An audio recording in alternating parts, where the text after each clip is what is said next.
Hey, what's going on, everyone? Happy Thursday. Thank you for joining me live today. As I mentioned earlier in my um, Facebook story, 12 o'clock every Tuesdays and Thursdays, I will be going live this Thursday today. I'm going to be going over the market stats for Lee County since August. So there have been quite a few changes in the last month, and some of the significant differences over previous year when Florida realtors, when Lee County looks at the stats, they usually compare from year to year. It just gives you a better idea, what happened this August versus last year's August. It's a better comparison. So compared to last August, closed sales increased by 16.5%, which is a pretty good, that's a pretty significant increase. And right in line with that, so did the median sale price. So the median sale price went from 255 last August to 297,000 this August. That's another 16.5% increase. And then the big factor, and it's no surprise right now, is the months of supply of inventory. Last month in July, when we got the stats update, we were at a 3.1 month supply of inventory. And now, with the new stats for August, the months of inventory supply has decreased from 3.1 months to 2.8. So it is going down. I think anybody who watched my Monday market update that saw that decrease in the amount of new listings coming on had decreased by 18%. That's going to be what we're going to see. And I'm not going to be surprised if by the end of September, if we see that statistic for our supply of inventory decrease again. I can see it going down to, just over 2.5 months of inventory on the market, but we will see. And with that decrease, that was a 39.1% decrease over last year's August. So you can see the number of new listings that are coming on the market is significantly less than last year at this time. So with that going on, I just want to talk about, obviously, if anybody's considering selling right now, it's a really great time to sell. And with that being said, for some of you who have been paying attention to my social media posts, I did publish a book about a month and a half ago, 2 months ago. It is for sellers who are considering selling their house. And one of the main things in it, I'm actually going to be giving a few of them out, giving a few of them away throughout the day and the week. So anybody who's interested, feel free to comment. Let me know if you'd like a copy of it. But the big thing that I want to talk about today is pricing. And, it can be something that's confusing for not only homeowners, but sometimes real estate agents themselves.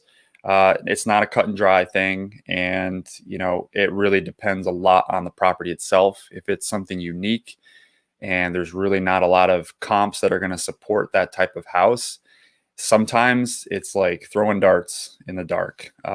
You try to make your best guess, but you can never be 100% sure as to, what that property is actually going to go for. And just for those of you who are watching right now, I do have a couple people. I'm keeping these live videos short. Last one was 45 minutes. This is going to be a 15-minute open office hour. So if you have questions, feel free to comment in the comment section. I'd be happy to throw those comments up on the screen and answer any questions you have. I'll be giving away that book all week. So if anybody wants a copy, let me know. Just put it in the comment section and I'll reach out to you. But CMAs, how do we do them? What goes into pricing, whether you're selling a house or whether you're making an offer on a house? How do you know what to make a strong offer? Or how do you know how to competitively price your home to sell in the market that it's in? So I address that in the book. I go over a few really simple, cheap ways for people to do that on their own using sites like Zillow, Realtor.com. There's plenty of information out there to do it if you know how to do it. And real quickly, I just want to go over how do you do a CMA, with basic technology and, basic skills. So the first thing you want to be looking for is you only want to consider properties within the last 6 months. Really anything after that, the market's just changed too much. You can see the last, 3 months ago, was a completely different market than today. There's just not enough inventory on the market. Whereas 3 months ago, we had a good amount of inventory on the market and things were selling quick. Now things are starting to slow down a little bit. The market is still hot. It's just there's not enough inventory to meet the demand of a lot of people. So you'll see those market changes. If you're going to be doing any pricing for a home, you need to keep it within a 6-month window or less. The more recent the comps that you're going to be choosing, the better your pricing is going to be. The more accurate it's going to be to what the market is indicating right now. So once you've found once you've narrowed down that you want it less than 6 months, you usually want to build out a radius. If you can keep it within the neighborhood that you're in, that's the best bet, because that's going to give you the most accurate of those properties. Especially down here in Southwest Florida, simply crossing the street can throw your home's price off so much. Just take a look at McGregor. You have McGregor, one side is on the water, the other side is across the street. The other side of across the street, those houses are going for decent price. But when you go to the other side of the street where there's water, where everybody wants to be, those houses are a lot more expensive. And the closer you get to the water on that side of the street, the more expensive the house is. So just things like that. That's why you want to keep it usually you say within a 1 mile radius. If you can keep it in the same neighborhood and you have plenty of comps within that neighborhood, that's a good bet too. But you want to get a decent array of property types. And what I mean by property types, I mean the status of the properties. So for instance, you don't want to just look at what's on the market that's for sale right now and active, because active prices, nobody's bought them yet. So it's a good indication of what your competition is, but it's not a good indication of what the homes are actually selling for. So it's good to know that, just so you know how to price your home competitively compared to what else is out there in your neighborhood. The other thing you want to look at is pending. So take a look at the houses that are pending for sale or under contract already. That'll give you a good indication of what homes were listed at for price. But keep in mind, anything that's pending doesn't mean that it actually sold. And the big thing that you don't know is you don't know what the actual offer was that they accepted. So it could be $50,000 less than what they accepted. It could be $10,000 over asking price. So pendings are a good idea of what the prices are that people are actually interested and worth paying. So you got your first stat should be what's on the market, what's your competition that you're going to have to price against.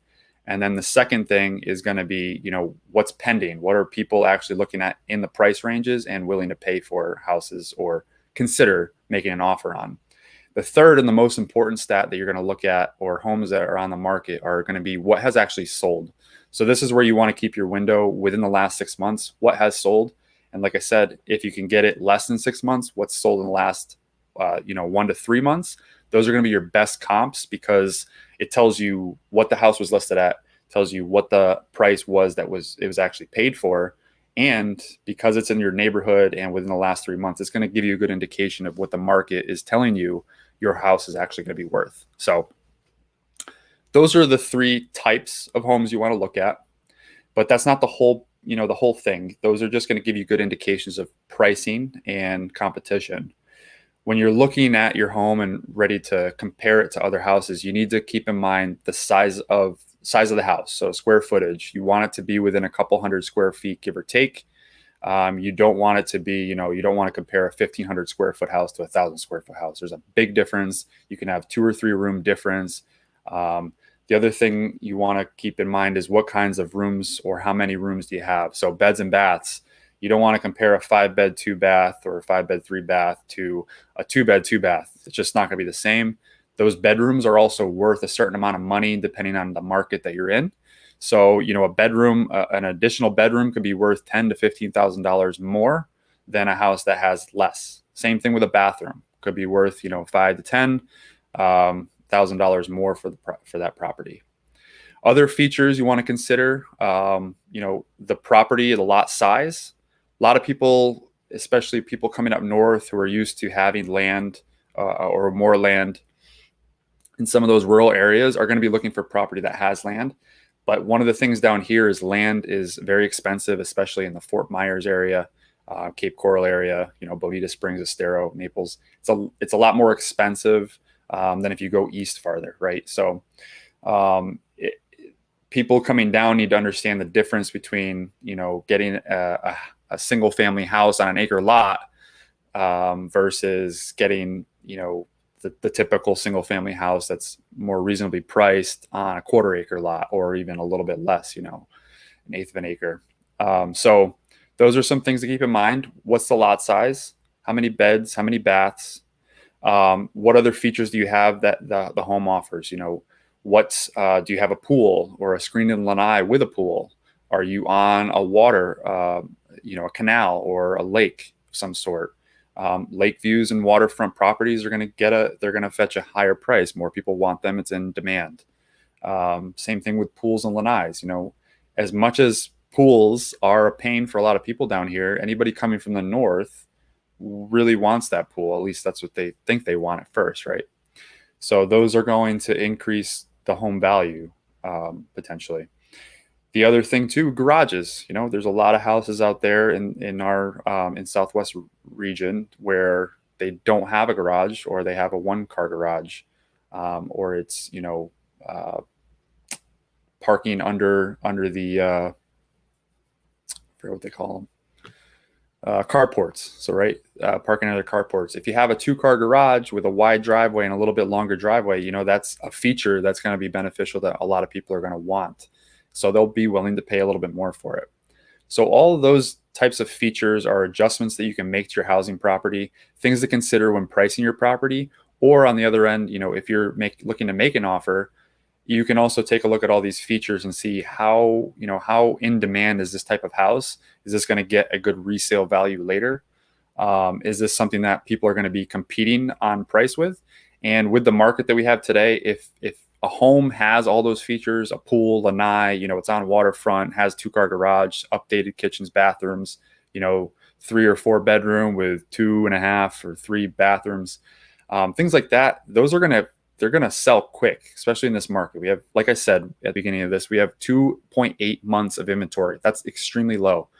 6 months is considered balanced. So anything in this kind of market, you need to be putting your best foot forward right away, making a strong offer. That means, if you can pay cash, eliminate as many contingencies as you can. You can't always eliminate them all. If you're doing financing, you can't really eliminate that, but keeping your inspection window down to 7 days versus 14 or 21, those will make your offer stronger. It'll allow you to get, probably get a little bit of a more serious look from the buyer, from the seller. And then also make sure that your offer is strong with either a pre-approval letter or proof of funds. So make sure, sometimes they require that for the offer, but not always. But even if it's not requiring it, put that forward, send that forward. It's going to give you a stronger offer, a stronger look from the seller. The other thing to take a look at for, buying or selling properties right now is, the demand is really high for good priced houses in both Fort Myers and Cape Coral. Things are selling quickly. The inventory being so low, it's going to go within a couple days, and don't be surprised if you get into either a bidding war or a multiple offer situation. That's why I say, put your best and final offer forward right away. You can always say, hindsight's 2020, right? So you can always say, we probably could have got it for a lower price. Yes, you probably could have in some cases, but you also might have lost the house too. So it really depends on, how bad do you want that? And, are you willing to live with the $5,000 loss that you might have taken versus losing the entire home that was perfect and, might not see on the market again for a couple of years? So just some things to consider. And when you do the CMAs, my book, like I said, my book will explain how to do it on your own using, just a simple site of Zillow. And I'd be happy to, I'm giving some of those away. So leave me a comment, send me a message in a direct message, DM, and I'd be happy to send those out to you. All right, thanks for watching, guys, and I hope you all have a great week and a great rest of a great weekend coming up. All right, thanks.